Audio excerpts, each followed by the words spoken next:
Hello, and welcome to my review of The Kingsman. So, theaters just reopened here in Denmark, and I finally got to see The Kingsman.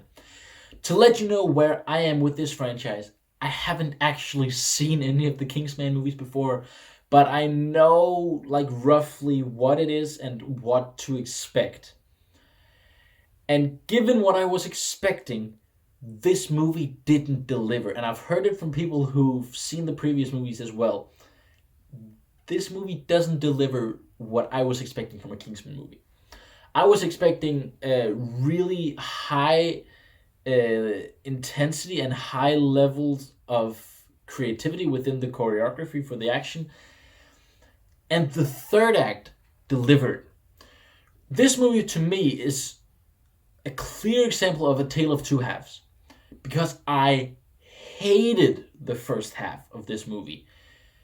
And then, like halfway through, I left the theater for like 3 to 5 minutes to go to the bathroom and to quickly write down notes on my phone to write everything I didn't like so I could remember it afterwards.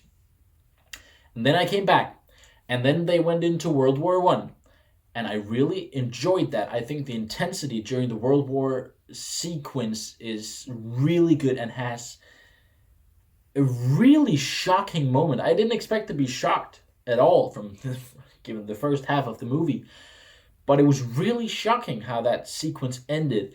And then where the movie goes from there and into the third act, that's when I started to get what I expected. I got some amazing action choreography. I really, really dug the third act of this movie. It is so well filmed and choreographed and directed.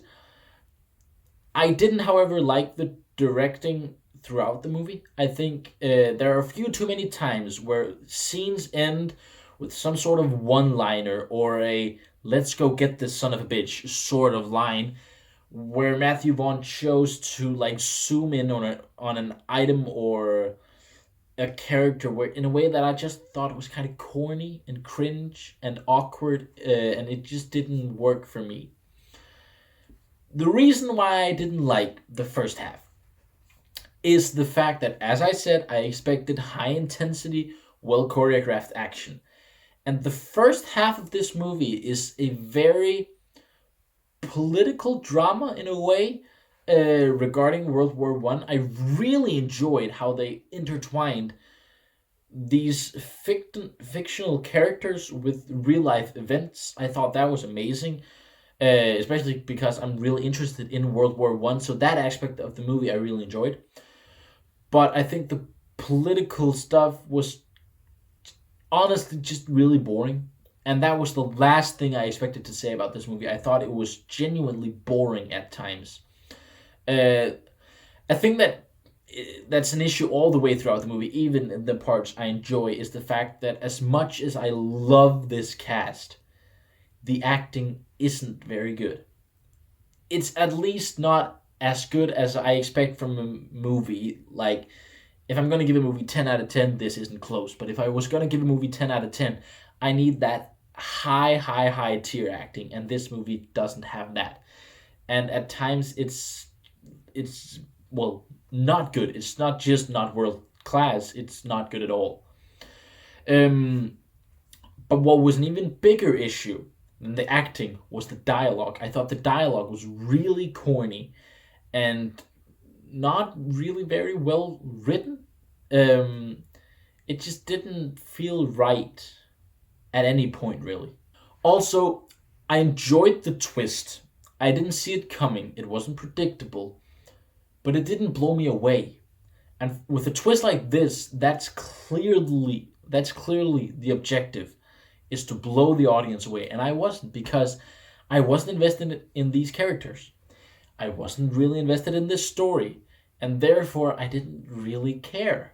Um, so while the twist works, the villain is just kind of lackluster. Couldn't get into his motivations, and that was just kind of bland in a way. So while I love this cast, I love Ray Fiennes, I love Rhys Ifans. I think he plays one of the most underrated villains of the Spider-Man movies. I really love him, and I was really looking forward to seeing him in this, and a bunch of other actors as well. I just don't think the movie works. A thing I forgot to mention even is the fact that the action in that first half that I didn't like, I think is too stylized. There's this dance action scene with Reese Ifans that I've heard people praise. I just thought it was kind of like awkward. I didn't find it to be cool at all. And just stuff like that. How much I hated the first half of this movie drags it down quite a bit. So in the end, I can't really go any higher than a 40%.